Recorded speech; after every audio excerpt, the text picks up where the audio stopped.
karena dia ikhlas terhadap kezaliman yang dia rasakan, ya, yang ditujukan kepadanya dalam bentuk penghinaan, lalu dia memaafkan.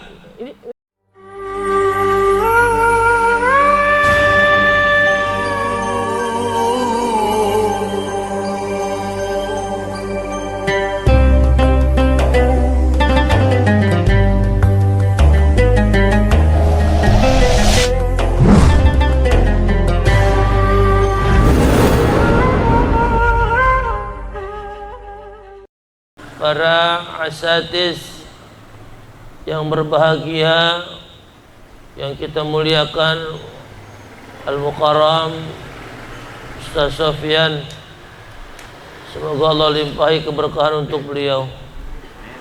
Yang kita hormati Sahibul Majlis Bapak Anung sekeluarga, juga kita doakan Allah limpahkan keberkahan untuk beliau dan keluarga beliau, dan juga untuk seluruh jamaah majlis ta'lim perindu surganya Allah Subhanahu wa ta'ala yang hadir pada malam yang mulia ini. Mudah-mudahan hadir dan kumpulnya kita semua menjadi wasilah, menjadi asbab Allah turunkan hidayah untuk orang-orang yang kita cintai semuanya. Amin. Allah turunkan hidayah buat anak-anak kita, keluarga kita, ponakan-ponakan kita, saudara-saudara kita, murid-murid kita, sahabat-sahabat kita. Allah turunkan hidayah di hati-hati mereka agar mereka tetap istiqamah di dalam keimanan dan istiqamah di dalam mengerjakan amal-amal kebaikan. Amin. Salawat dan salam kita sampaikan ke hariban junjungan alam qudwah kita Rasulullah sallallahu alaihi wasallam beserta keluarganya, para sahabatnya, para tabi'in, tabi'in dan umumnya untuk kita semua. Wabil khusus kita yang hadir di majlis ini, insyaallah semuanya akan mendapatkan syafaatnya Rasulullah sallallahu alaihi wasallam. Amin ya rabbal alamin. Jamaah perindu surga yang rahmati Allah Subhanahu wa taala, alhamdulillah kita masih diberikan satu amal yang istiqamah setiap malam Jumat, apalagi habis hujan tadi sore ya, sampai tadi Isya. Ini tantangan ini. Kalau bukan iman gak bakal nyampe ke majlis. Kalau bukan iman Pak, gak bakal nyampe kita ke majlis. Tapi karena iman yang berbicara, karena iman yang menggerakkan hati dan jiwa kita, alhamdulillah nyampe juga kita di majlis perindu surga. Amin ya rabbal alamin. Para jamaah yang rahmati Allah Subhanahu wa taala, pada malam ini saya ingin mengangkat satu tema, 5 perkara yang menghalangi terkabulnya doa. Sebetulnya banyak sekali penghalang-penghalang sehingga doa-doa kita enggak diijabah oleh Allah. Banyak sekali. Tapi dalam hal ini Al-Fakir ingin sampaikan 5 saja dari sekian banyak perkara-perkara tersebut, yang dimana akhir dari ta'lim kita ini kita mampu mengevaluasi diri kita, kita mampu membenahi diri kita, meningkatkan kualitas amal-amal ibadah kita untuk mendapatkan ridhonya Allah Subhanahu wa ta'ala. Nah, ini berkaitan tentang doa, ya. Doa artinya permohonan. Ad-du'a artinya permohonan. Doa ini merupakan sarana, Pak, jalan ya yang Allah telah berikan untuk kita sebagai hamba-hamba Allah. Dan berdoa sesuai dengan syariat agama Islam, tuntunan Quran dan Sunnah, maka yang kita lakukan akan mendapatkan pahala. Karena doa bagian dari ibadah. Doa itu bagian dari ibadah.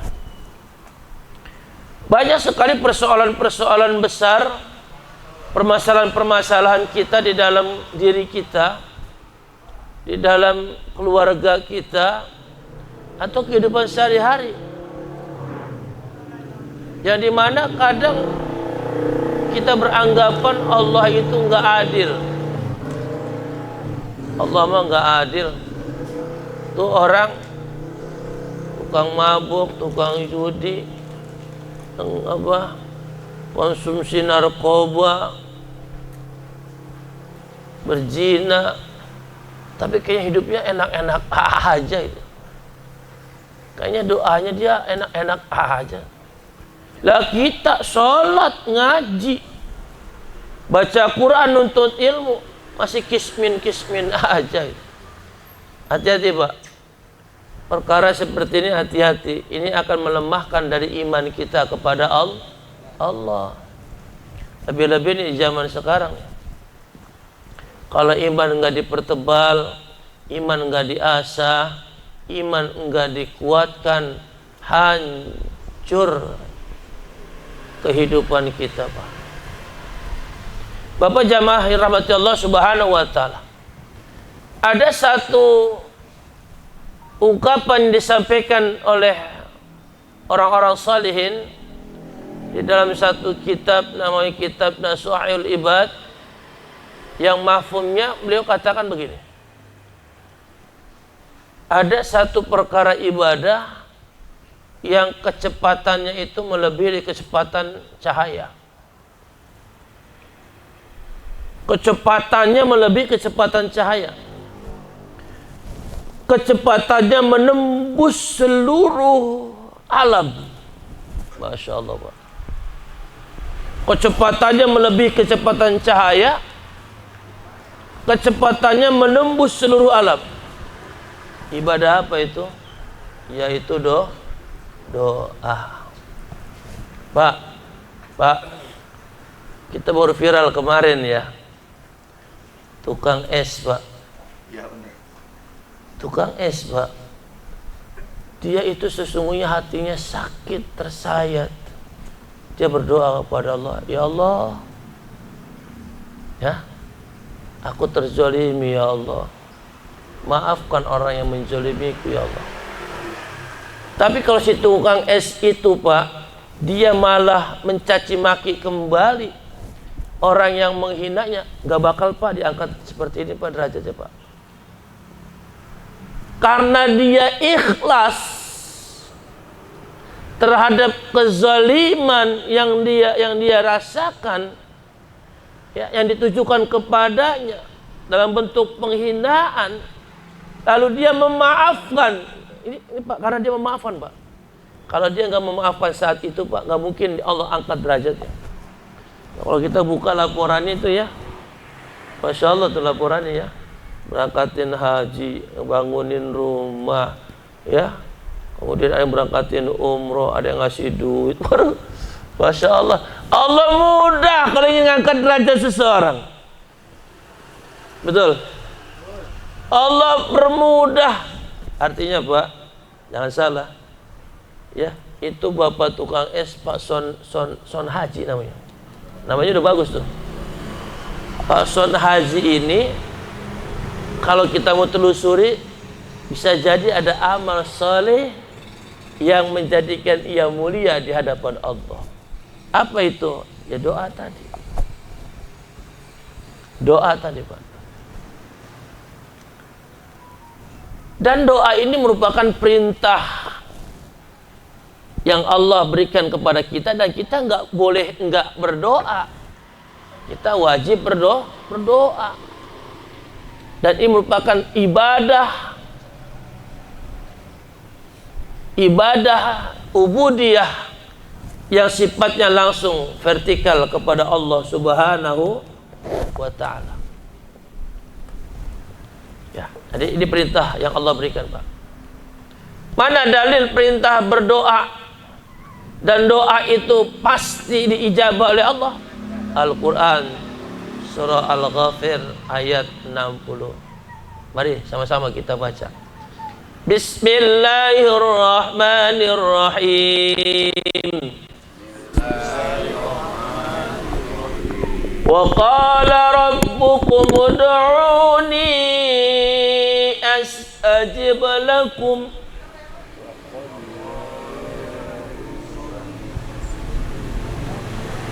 Innal ladzina yastakbiruna an ibadati.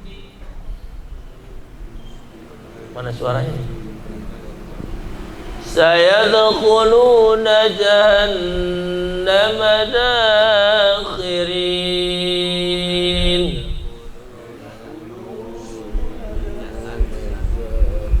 Wa qala rabbukum, dan Tuhanmu berfirman, ud'uni astajib lakum. Ud'uni, berdoalah kepadaku, astajib, niscaya doa-doamu kuperkenankan, lakum, bagimu. Ud'uni astajib lakum, berdoalah kepadaku, niscaya akan kuperkenankan doa-doamu, kukabulkan doa-doamu, kata Allah. Astajib lakum, Pak, itu pakai alif, Pak, itu langsung sifatnya subjek Allah. Jadi Allah, tinggal pakai lagi perantara, Allah langsung. Ya. Innal ladzina, sesungguhnya orang-orang yang yastakbiruna, mereka menyombongkan diri, an ibadati, dari menyembahku, sayadkhuluna jahannama dakhirin, akan masuk neraka jahanam dalam keadaan hina dina. Menyombongkan diri dari menyembahku, artinya apa? Enggak mau berdoa, enggak mau ibadah, sombong dari kebesaran Allah. Maka kata Allah, sayadkhuluna jahannama dakhirin, ya, akan masuk ke neraka jahanam dalam keadaan hina dina. Na'udzubillah min. Ini ayat, Pak, intinya yang di atas. Ud'uni astajib lakum. Ya. Memintalah kepadaku, berdoalah kepadaku, pasti aku kabulkan doa-doa kalian. Percaya nggak, Pak? Pak, percaya nggak nih? Harus percaya. Harus percaya. Ya. Dan ini bicara keimanan lagi nih. Jadi tingkat keyakinan kita, tingkat percaya kita, Pak, tingkat percaya kita ini sesuai dengan tingkat keimanan kita, sesuai dengan tingkat kedekatan kita kepada Allah, sesuai dengan tingkat ibadah kita kepada Allah Subhanahu wa ta'ala. Di ayat yang kedua surah Al-Baqarah 186 berkaitan tentang perintah berdoa. Allah berfirman, Bismillahirrahmanirrahim. Wa idza sa'alaka 'ibadi 'anni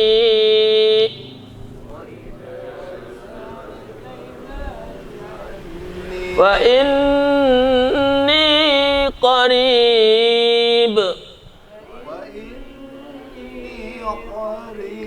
ujibu da'watad da'i idza da'an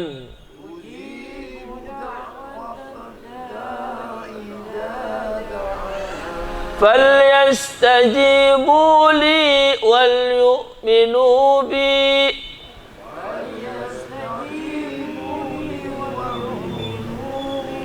لعلهم يرشدون. Wa idza, dan apabila, sa'alaka, mereka bertanya kepadamu, ibadi, hamba-hambaku, anni, tentang aku ya Muhammad, fa inni, sesungguhnya aku, qaribun, aku sangat dekat. Kenapa saya kencengin yang ujungnya, Pak? Qaribun. Maknanya di sini dekatnya Allah ini sifatnya luas, universal. Ya. Dan apabila hamba-hambaku bertanya kepadamu ya Muhammad tentang aku, sampaikan kepada mereka, sesungguhnya aku sangat dekat. Ujibu da'watad da'i idza da'an. Aku mengabulkan permohonan orang yang berdoa apabila dia meminta kepadaku atau dia berdoa kepadaku. Jadi Allah itu sangat dekat kepada kita, Pak. Allah itu sangat-sangat universal. Kita berdoa qaribun, sangat-sangat dekat, universal. Apapun doa kita, dimanapun kita berada, dalam kondisi apapun kita, Allah mendengar doa kita. Itu makna qaribun itu, universal. Ujibu da'watad da'i idza da'an. Aku mengabulkan semua permohonan doa-doa hamba-hambaku idza da'an, apabila mereka berdoa. Lah kalau kita nggak doa ya nggak bakal dikabulin. Ya, kalau kita nggak ibadah ya nggak bakal diijabah, nggak bakal didengar oleh Allah. Jadi syaratnya idza da'an. Bagaimana doa kita diijabah, diterima oleh Allah? Idza da'an. Kitanya berdoa. Kitanya beribadah, kitanya baca Qur'an, zikir, sedekah dan sebagainya. Lalu kata Allah apa? Falyastajibu li. Maka syarat yang pertama agar doa kita itu diijabah, didengar oleh Allah, punya syarat. Falyastajibu li. Yang pertama syarat agar doa kita didengar oleh Allah, doa kita diijabah oleh Allah, apa syaratnya? Falyastajibu li, hendaklah mereka memenuhi perintah-perintahku, menjalankan perintah-perintahku, kata Allah. Ini Pak Hanung juga sama, sebagai pimpinan perusahaan. Bagaimana permohonan kita mau diterima? Anak buah, betul? Nah, kalau perintah pimpinan kan dijalanin, gimana? Ngapain ente? Bos, saya begini begono. Ya, apa kata bos? Ya kata Pak Anung, ya lu perintah gua aja nggak pernah lu jalanin. Kerja aja lu nggak bener, masuk aja jarang-jarang. Ya kan? Jadi logika manusia aja udah bisa kita jawab. Model kayak begini nggak bakal dijabah, nggak bakal didengar permohonannya. Nah itu manusia, apalagi Allah. Maka Allah kasih syarat buat kita agar doa-doa kita diijabah oleh Allah. Ada syarat, betul. Allah dengar doa kita, Allah ijabah doa kita. Tadi syarat pertama, penuhi semua perintah-perintah Allah. Jalankan perintah Allah, tinggalkan larangan-larangan Allah. Yang kedua, wal yu'minu bi. Syarat yang kedua, ketika memenuhi perintah-perintah Allah itu, maka dasarnya wal yu'minu bi, beriman kepada Allah. Jadi menjalankan perintah Allah itu syaratnya beriman. Kira-kira, mohon maaf, ada di antara saudara kita rajin sedekahnya, ya, rajin berbuat baiknya, tapi belum beriman. Kira-kira diterima enggak? Enggak, Pak. Maka kata Allah, perintah-perintahku jalankan, ya, dengan sandaran beriman kepada Allah. Nah, kita bedah iman lebih dalam lagi. Lalu apa fadilah, manfaat dari kita menjalankan perintah Allah dan menguatkan keimanan kita? La'allahum yarshudun. Maka orang-orang yang seperti ini, mereka akan memperoleh kebenaran. Mereka akan membuktikan semua kebenaran-kebenaran yang mereka buktikan dengan akal dan hati mereka. Dan inilah yang terjadi di tengah-tengah masyarakat saudara kita di dunia barat, baik Eropa, Amerika maupun dunia barat lainnya.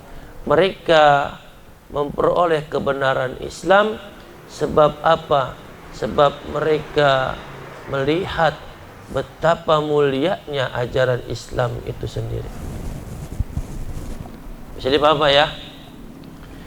Jadi ini kita pegang dulu deh, ya, syaratnya menjalankan perintah Allah, meninggalkan larangan Allah, dan kedua apa? Menguatkan Pak Ustadz, kita udah syarat ini kita jalanin Pak Ustadz, tapi kok doa-doa kita masih dipending ya, masih belum diijabah. Maka buat orang-orang yang seperti ini, menjalankan perintah Allah, meninggalkan larangan Allah, menguatkan keimanan, doanya masih dipending, bukan ditolak Pak, dipending. Atau bahasa materi kita tadi apa? Terhalang. Sebab apa? Bisa jadi kita beriman, kita beribadah, tapi ada yang menghalangi sehingga doa kita tidak diijabah oleh Allah. Apa penghalangnya? Apa penghalang dari doa? Sehingga ketika kita pelajari penghalang ini, kita bisa nanti menyadari diri, menghindari diri kita dari penghalang-penghalang doa. Penghalang doa ini dikhususkan buat mereka yang beribadah, mereka yang beriman, beramal soleh, tapi masih nggak diijabah. Ada apa nih? Ada penghalang. Apa penghalangnya? Yang pertama, Bapak jamaah sekalian, penghalang dari doa itu adalah sadar nggak sadar kita masih masuk ke dalam mulut kita, ke dalam perut kita, makanan, minuman yang subhat dan mungkin haram. Sadar nggak sadar kita masih menggunakan pakaian, celana, kendaraan, perlengkapan kantor, apapun yang ternyata hasilnya bersumber dari sumber yang subhat dan lagi haram. Hati-hati Pak, ya. Makanya berat di akhir zaman ini untuk kita mencari rizki yang halalan, thayyiban, wa mubarakan. Berat. Tapi ini tantangan kita. Di zaman yang berat seperti ini, zaman yang penuh tantangan seperti ini, kita masih istiqamah untuk menjalankan perintah Allah, tidak mengkonsumsi barang-barang yang haram, baik zat atau dengan proses mencarinya. Minum kopi halal, makan nasi goreng halal, tapi cara mendapatkannya dengan cara yang haram, itu jadi barang haram Pak. Zatnya halal, tapi karena sumber mencarinya subhat dan haram, maka itu juga bahaya. Ya, kalau yang jelas-jelas haram zatnya ya daging anjing, babi, whisky dan sebagainya, itu jelas haram. Nanti dijelasin barang-barang haram itu, barang-barang najis. Tapi kadang kita nggak sadar cara mencari nafkah yang kita lakukan ternyata tercampur dari yang subhat, dan mungkin kita melakukan cara-cara yang haram, lalu kita makan, kita minum dari sumber yang haram tadi, menjadi darah tadi menjadi kotor, sehingga kita berat untuk ibadah, sehingga kita berat untuk sholat, sehingga kita malas untuk baca Quran, sehingga kita malas untuk berzikir. Lidah kita berat untuk berzikir, kaki kita berat melangkah ke masjid atau ke mushola.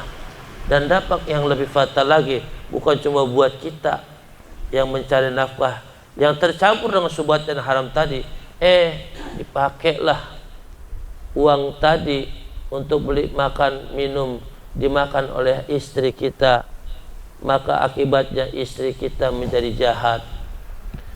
Istri menyiapkan makan minum dimakan sama anak kita menjadi jahat. Jahat kepada siapa? Jahat kepada Allah. Apa? Mereka jauh dari ibadah kepada Allah.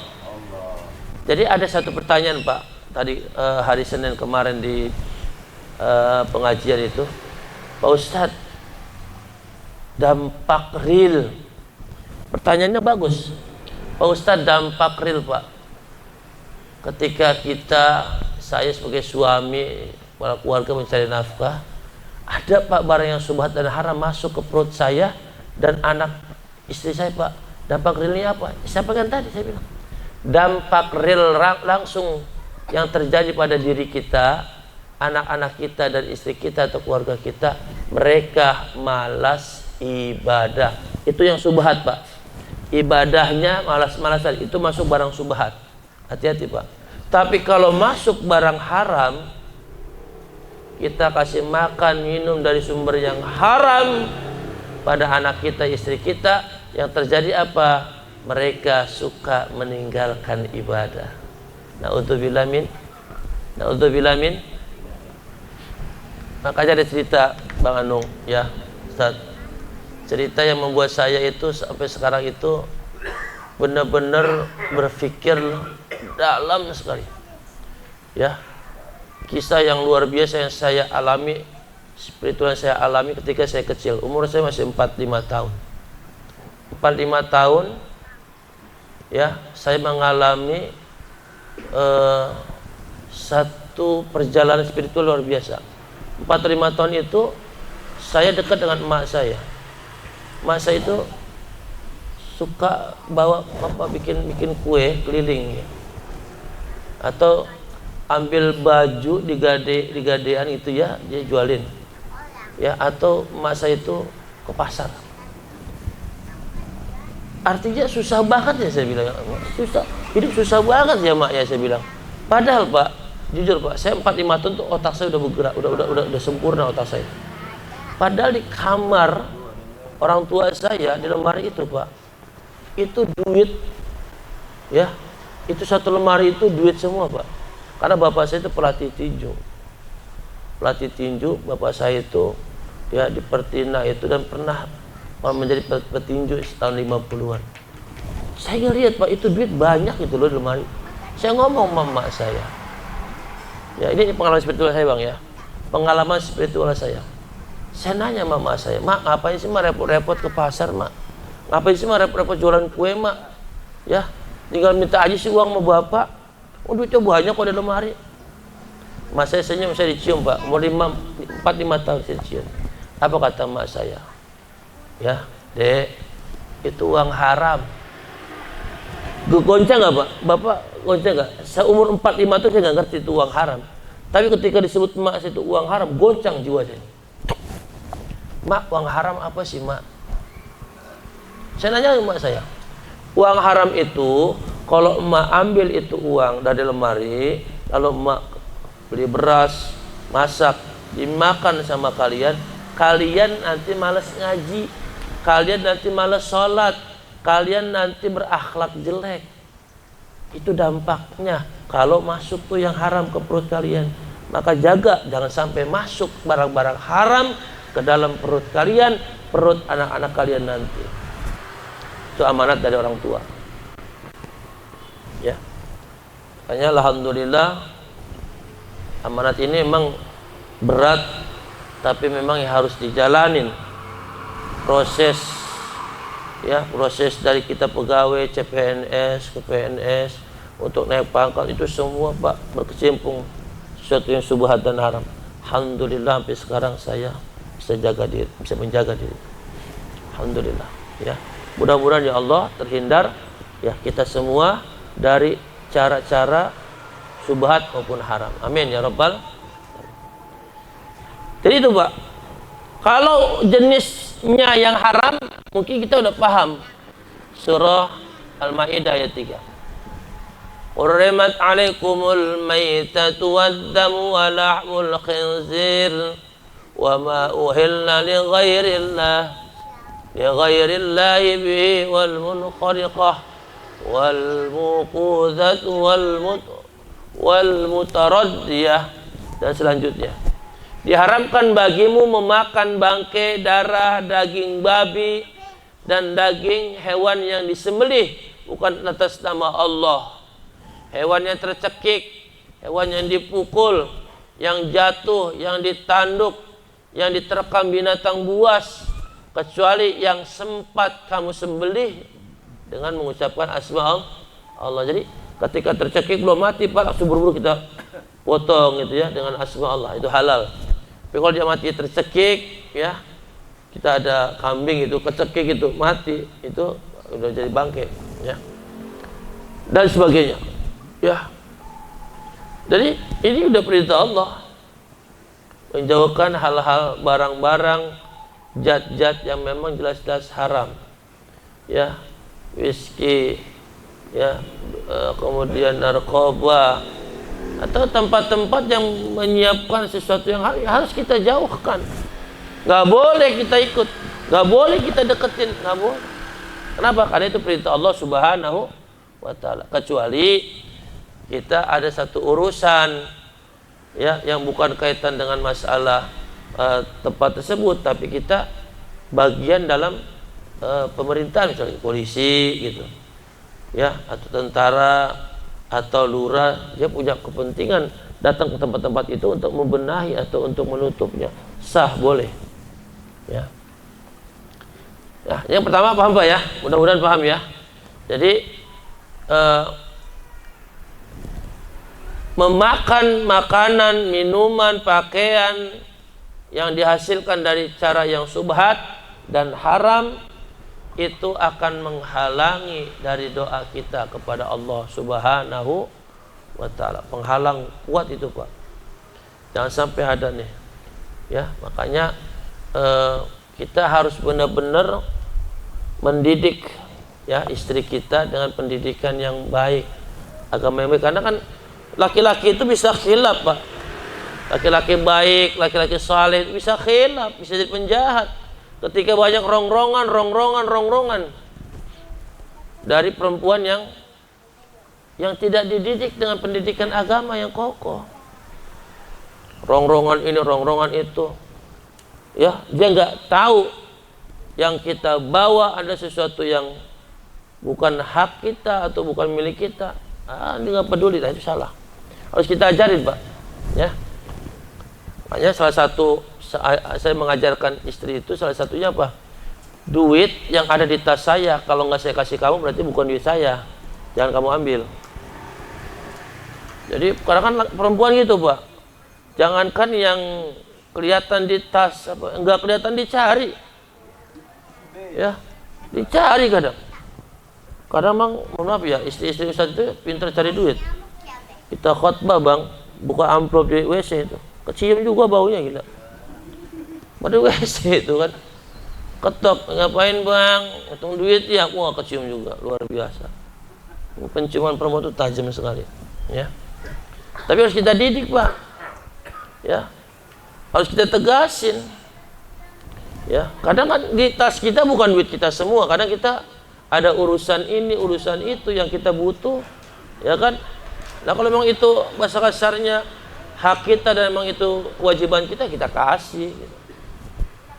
Kadang enggak gitu kan, sampai kita buat beli bensin buat ini susah tuh Pak, diperas semuanya gitu, ya. Ini luar biasa perempuan ini, perempuan akhir zaman begitu, Ya. Jadi Bapak jamaah sekalian, kita harus bisa mendidik istri kita, Pak.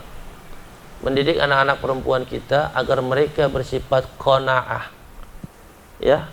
Di akhir zaman, orek, daging itu uangnya dari subhat, uangnya dari menipu, uangnya dari korupsi, uangnya dari manipulasi. Ini Masya Allah, bahaya.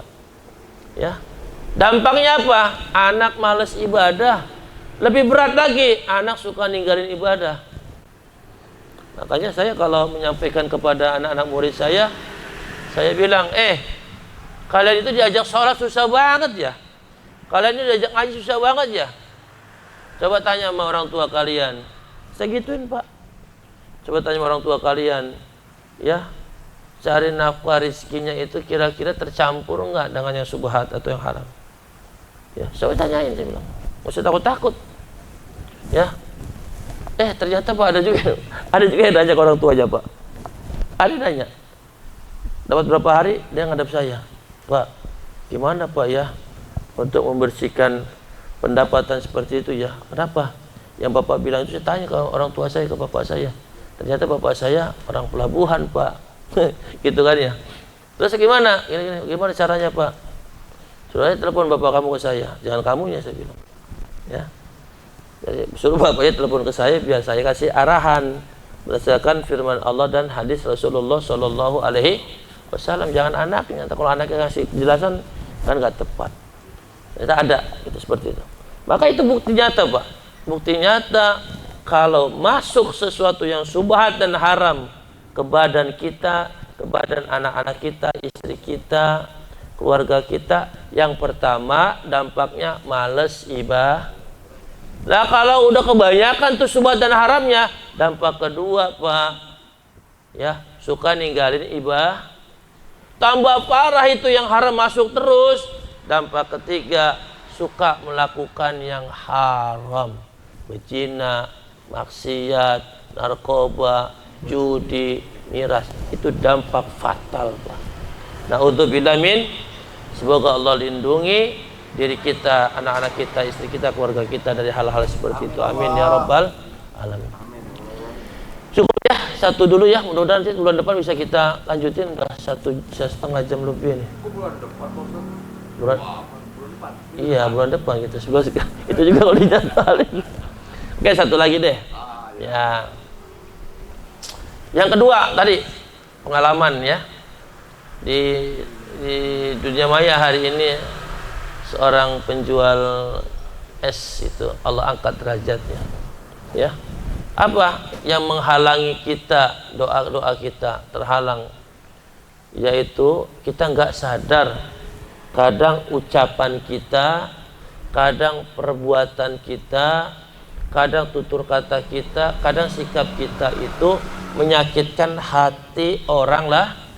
Yang parahnya, Pak, menyakitkan hati orang yang terdekat dengan kita. Mohon maaf, kita kadang suami ngomong asal jeblak aja, nggak melihat perasaan istri kira-kira gimana ya. Itu menghalangi loh, Pak. Jangan salah, Pak. Ketika kita bicara, bertutur kata, bertindak, istri kita sakit hatinya, kemudian dia nangis, atau anak-anak kita marah dengan sikap kita, itu menghalangi doa-doa kita. Makanya kalau rezeki kita ingin berkah, ingin lancar, senengin hati istri, senengin hati anak-anak kita. Insya ini yang terdekat aja deh. Kenapa? Karena kita nggak sadar suka menjolimi. Jolimi itu artinya aniaya, ya. Artinya apa kalau bahasanya? Zolim itu membuat orang itu sulit, susah.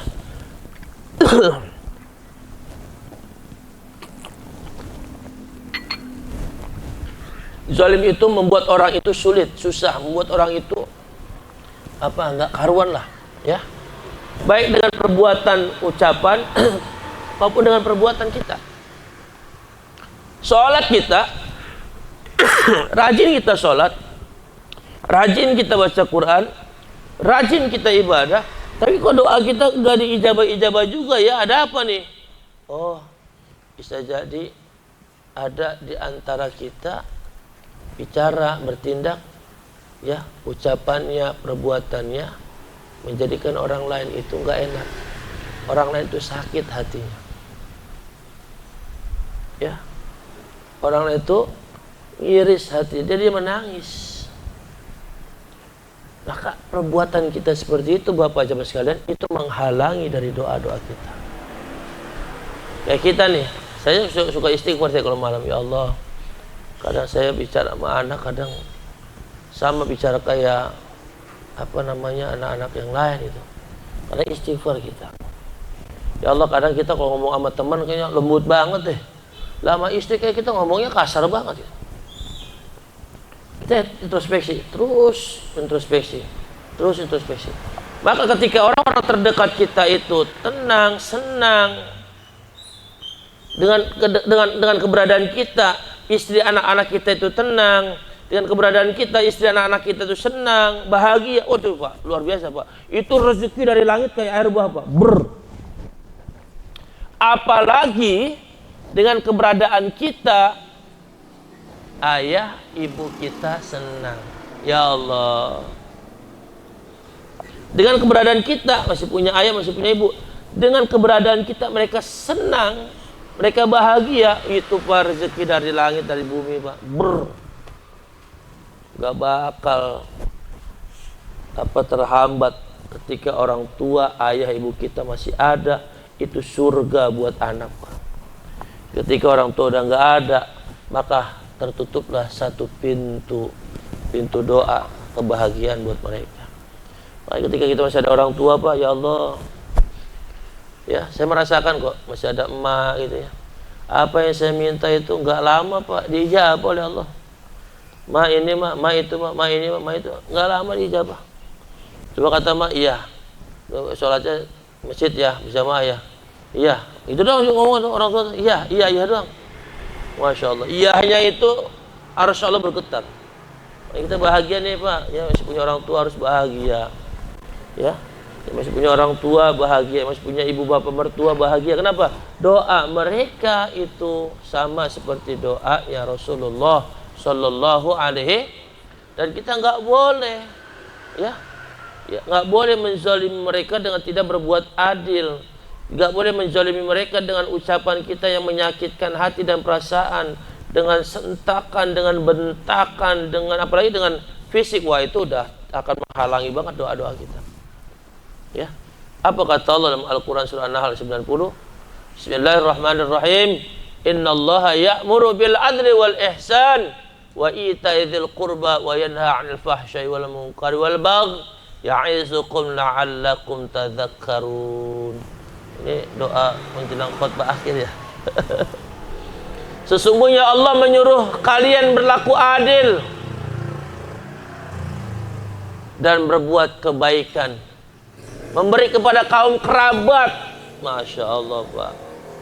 Dan Allah melarang dari perbuatan keji, kemungkaran dan permusuhan. Dialah Allah yang memberi pengajaran kepada kalian agar kalian dapat mengambil pelajaran tersebut. Subhanallah Pak.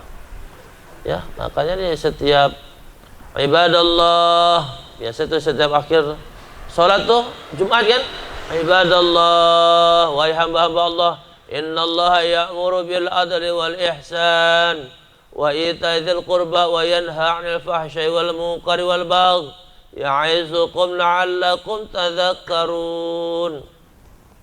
Ya, ini perintah yang dimana kita nggak boleh menzolimi orang lain, lebih-lebih orang yang terdekat dengan kita, istri, anak, ayah ibu mertua, saudara kandung. Tingkatan itu Pak, tingkatan berbuat baik itu Pak. Ya, yang terdekat dengan kita terus sampai yang paling jauh. Mudah-mudahan apa yang saya sampaikan ini manfaat buat kita semua dan bisa kita ambil iktibar. Ya, dengan dua ini saja mudah-mudahan kita niatkan ya Allah, dengan dua penghalang ini ya Allah, mungkin banyak sekali kami melakukannya ya Allah. Kadang mungkin kami tercampur harta kami, tercampur rezeki kami dengan yang subhat. Subhat itu artinya remeng-remeng Pak, yang gak jelas halal haramnya. Ya. atau jelas-jelas haram ya Allah, kami makan juga ya Allah, kami konsumsi juga ya Allah.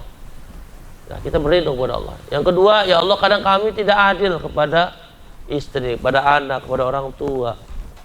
Ya, kadang orang tua kita nggak peduliin pada orang tua yang melahirkan kita, yang mengandung melahirkan kita, yang membimbing kita. Tapi ketika kita sudah beristri, kadang orang tua kita sepelekan, kadang orang tua kita nggak pedulikan, kadang orang tua kita seolah-olah nggak lihat, padahal ya kewajiban kita anak laki-laki Pak kepada ayah ibu kita sampai matinya Pak, sampai matinya, nggak boleh putus.